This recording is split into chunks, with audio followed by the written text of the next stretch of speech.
வீடா காரா எது முதல்ல வாங்க? கார் வந்து செலவு, ஃபோன் செலவு, ஆனால் வீட்டுக்கு பே பண்ணுற இஎம்ஐ செலவுன்னு சொல்ல முடியாது. அது ஒரு கிரியேஷன் இன்வெஸ்ட்மெண்ட். அசட் கிரியேஷன் எனக்கு அதான் மொத்த இஎம்ஐ வந்து 50% இருக்கலாம். 1,00,000 ரூபாய் எனக்கு சம்பளம்னா 50,000 ஓவரால் எல்லா இஎம்ஐயும் சேர்த்து 50,000 இருக்கலாம். இல்லை இந்த 50%ங்கிறது 1,00,000 ரூபா சம்பளம் வாங்குறவங்களுக்கு சரி. சம்பளமே 20,000 நீ 10,000 இஎம்ஐ கட்டக்கூடாது. 50% is not for every one. Beyond a point 50%. அதுக்கப்புறம் அவங்க வருமானம் குறைய அதை குறைச்சிக்கணும். ஒரு 70% இருந்தால் தான் குடும்பத்தை நடத்தலாம். 20,000 சம்பளம் வாங்குறவர் வந்து 10,000 வெளியில் கொடுத்துட்டு 10,000 குடும்பம் நடத்த முடியாது. அப்போ அந்த கணக்குக்கு அதுக்கேற்ற மாதிரி ஆவரேஜ் பண்ணிக்கலாம் அப்படின்னு நினைக்கிறீங்க. உங்களுடைய எல்லா இஎம்ஐயும் சேர்ந்து உங்களுடைய வருமானத்தில் 50% தாண்டாமல் இருக்கிறது நல்லது. 50% கூட போகலாமா? அப்போ நான் சொல்றது காரு, வீடு எல்லாம் எல்லா இஎம்ஐ சேர்த்து, வெறும் ஃபோன் இஎம்ஐ மட்டும் கிடையாது. எல்லா இஎம்ஐ சேர்ந்து ஒரு 50% சேவிங்ஸும் சேர்த்து உங்க இதில் போகலாம். மேரேஜ் லோன் வாங்குறாங்க, கல்யாணத்தையே கடனில் தான் பண்ணுறாங்க. உடனடியாக ஹனிமூன் பார்த்தீங்கன்னா இன்னைக்கு எல்லாருமே ஃபாரினர் தான் சொல்கிறாங்க. ஃபோட்டோ ஷூட் அது ஒரு இல்லை. அப்போ என்ன ஆகுதுன்னா நீங்க ஃபினான்ஷியல் எக்ஸ்பர்ட்ஸ் சேர்ந்து கடைசி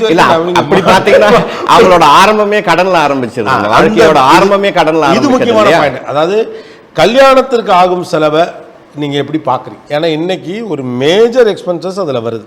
அங்கேருந்தே அவர் கடனாளி ஆகிட்டு அந்த ஸ்பைரலில் மாட்டிக்கிறாரு. ஃப்ளெக்ஸு, ப்ரீவெட் ஷூட்டு, அப்புறம் தகுதிக்கு மீறிய அளவுக்கு செலவு கழித்து பியர் ப்ரெஷருங்கிறது மைண்டை அசியூம் பண்ணிக்கிறது தான். நீங்கள் எல்லாம் இருக்கிற இடத்துல எதுவும் இல்லாமல் அமைதியாக இருக்கிறதுக்கு ஒரு அதுதான். நீங்கள் வந்து கையில் பணமும் இல்லைன்னா நீ மனதிலையாவது நிதானத்தை கொண்டு வா. என்கிட்ட பணமும் இல்லை, என்கிட்ட நிதானமும் இல்லை, அப்போ ஆடத்தான் வேணும்னா அப்போ கிட்ட தான் போகும். கொரோனா காலம் கற்றுக் கொடுத்தது இல்லைங்களா கல்யாணத்தை எவ்வளோ எளிமையாக பண்ணலாம். மொட்டை மாடியில் உட்காந்து சாப்பிட்ட சந்தோஷத்தை எவ்வளோ பேர் பகிர்ந்துக்கிட்டாங்க. அப்போ அதுவும் மகிழ்ச்சி கொடுத்தது தானே, ஸ்ட்ரெஸ் இல்லாமல் தானே இருந்தோம். அந்த நேரத்தில் ஸ்டேட்டஸ் போகிறதுக்கு அது யூஸ் ஆச்சு தான். நீங்கள் வேறு சார் எல்லாருமே அப்படியே வாழ்ந்துட்டு போயிட முடியுமா? இப்போ உங்களுக்கு இப்போ ஒரு டாக்டருக்கு வந்து இன்னொருத்தர் செய்கிற உடலில் அவங்க துன்புறுத்திக்கிறது வந்து ரொம்ப ஏன்னா அந்த உடம்பை பற்றி உங்களுக்கு தெரியும், உங்களுக்கு ஃபினான்ஸை பற்றி நல்லா தெரியும்.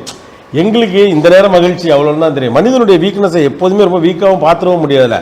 இப்போ இந்த ஒரு மனிதன் தன்னுடைய வாழ்வினுடைய முக்கியமான கட்டத்துக்கு வரும்போது கடன்கிற சூழலில் மாட்டிக்க கூடாதுன்னு அதான் நான் கேட்டேன். முன்னால இல்லாத பெரிய செலவுகளில் இப்போ இந்த நவீன கால செலவுகளில் எதெல்லாம் தவறுன்னு பார்க்குறீங்கன்னு அதுக்கு தான் அந்த question. Behind its Gopinath's Roundtable with financial expert. Title sponsor Hodapay, your trusted payout partner. Alice Blue, your online investment and stock trading platform. Powered by Darling, 10 கோடி Deepavali பரிசுமலை. Adyar Ananda Pawan sweets and snacks மற்றும் A to B veg restaurant. உங்கள் பசியார எங்கள் ருசி பேசும். Sunland Refined Sunflower Oil, ஊட்டச்சத்தும் எதிர்ப்பு சக்தியும் நிறைந்த பிசுபிசுப்பில்லாத Sunland Refined Sunflower Oil.